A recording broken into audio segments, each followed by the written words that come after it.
નમસ્કાર મિત્રો, મારી આ યુટ્યુબ ચેનલ લો એન્ડ સોસાયટીમાં આપનું સ્વાગત છે. મિત્રો, જ્યારે બે વસિયતનામા એટલે કે વિલ કોર્ટમાં રજૂ થાય ત્યારે કાયદો શું કહે છે? આ વિષય ઉપર નામદાર આંધ્રપ્રદેશ હાઈકોર્ટનો મહત્વનો ચુકાદો આવેલ છે.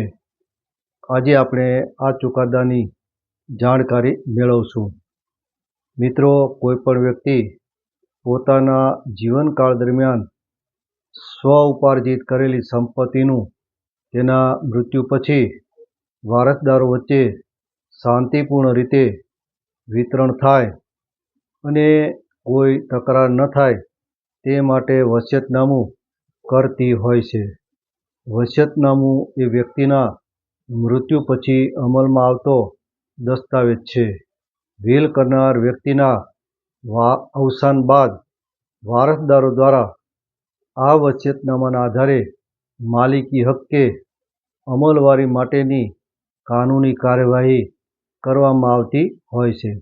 આવા સમયે જ્યારે મૃત્યુ પામનાર વ્યક્તિના એક કરતાં વધુ જેમ કે બે વસિયતનામા સામે આવે ત્યારે કયું વસિયતનામું સાચું ગણવું તે અંગે કાયદાકીય તકરારો ઊભી થતી હોય છે. સામાન્ય કાયદાકીય સિદ્ધાંત મુજબ કોઈ પણ વ્યક્તિ પોતાના જીવનના અંતિમ સમય સુધી વસિયતનામું બદલી કે નવું કરી શકે છે અને મૃત્યુ પામનારનું છેલ્લું વસિયતનામું કાયદા પ્રમાણે માન્ય ગણાય છે. વસિયતનામા અંગેના કાયદામાં વિલ રજીસ્ટર કરાવવું પણ ફરજિયાત નથી.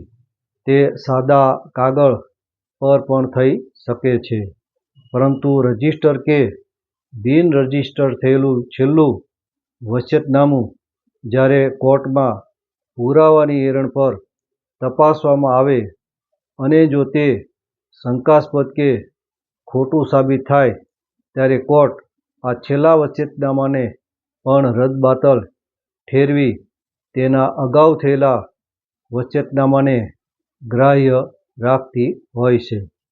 આવો જ એક અગત્યનો અને માર્ગદર્શક કિસ્સો નામદાર આંધ્રપ્રદેશ હાઈકોર્ટ સમક્ષ આવ્યો.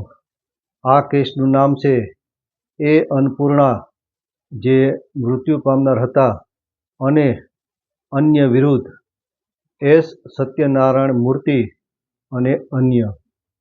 આ જે અપીલ જે હતી, હવે આ કેસમાં વિવાદ શું હતો તેના વિશે જાણકારી મેળવીએ તો એક મહિલાએ જીવન દરમિયાન બે અલગ અલગ વસિયતો કરી હોવાનું કહેવાયું હતું.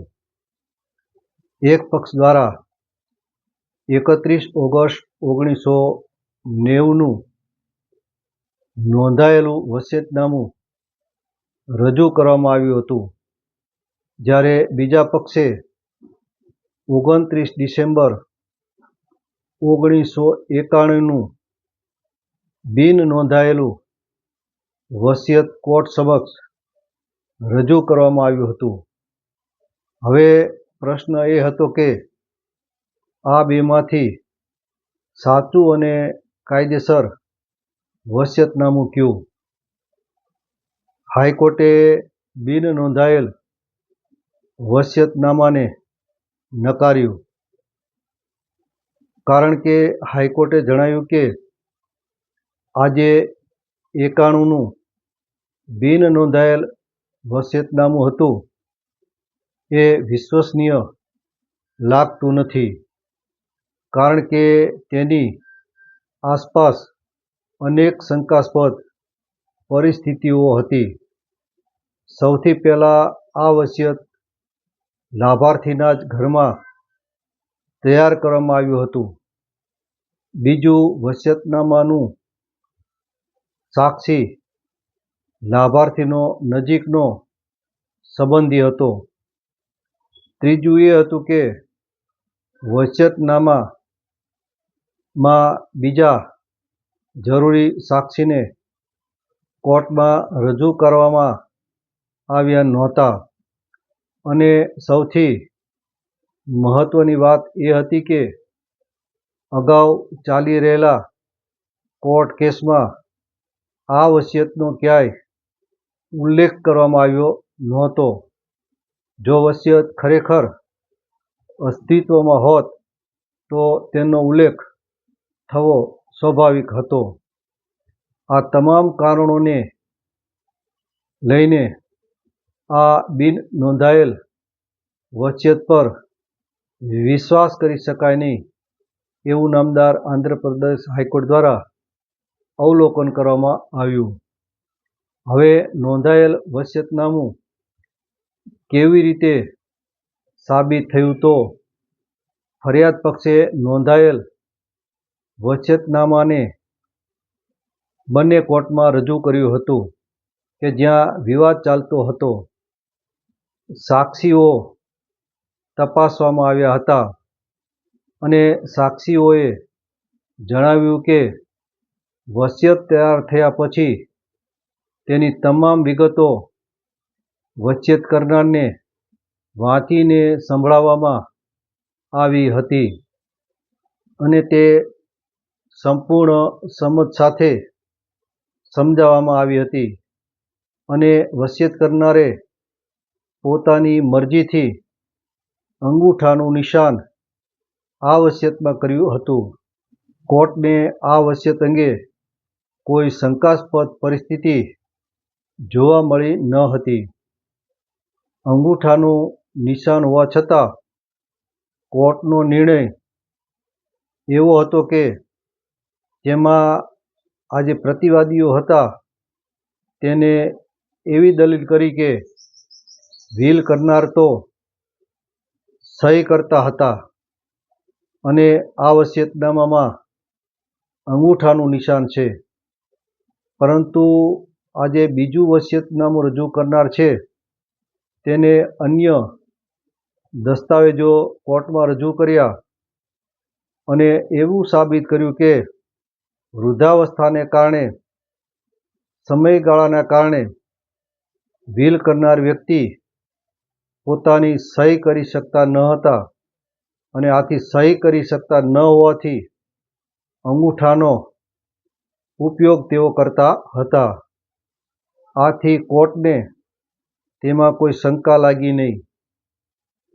પ્રતિવાદીઓની જે બીજી મોટી ભૂલ હતી એ હતી કે તેમના દ્વારા એક સાથે 3 અલગ અલગ દાવાઓ કરવામાં આવેલા. હાઈકોર્ટે કહ્યું કે આ ત્રણેય દાવા એકબીજાના વિરોધમાં છે. જ્યારે કોઈ પક્ષ પોતે જ અલગ અલગ અને વિરોધાભાસી દાવાઓ કરે ત્યારે તેની દલીલ નબળી પડી જાય છે. હાઈકોર્ટનો અંતિમ નિર્ણય. મિત્રો, હાઈકોર્ટ દ્વારા નોંધાયેલ 1990નું વસિયત કાયદેસર રીતે સાબિત થયું છે તેવું માનીને 91ના બિન નોંધાયેલ વસિયતનામું વિશ્વસનીય પુરાવાથી સાબિત થયું નથી એવું માન્યું હતું.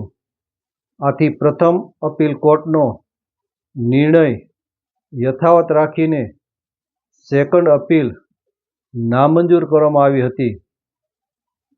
આ ચુકાદામાંથી મળતો મહત્વનો કાનૂની સિદ્ધાંત. આ ચુકાદો આપણને એક મહત્વની વાત શીખવે છે. માત્ર વસિયતનામું રજૂ કરી દેવાથી કેસ જીતી શકાતો નથી.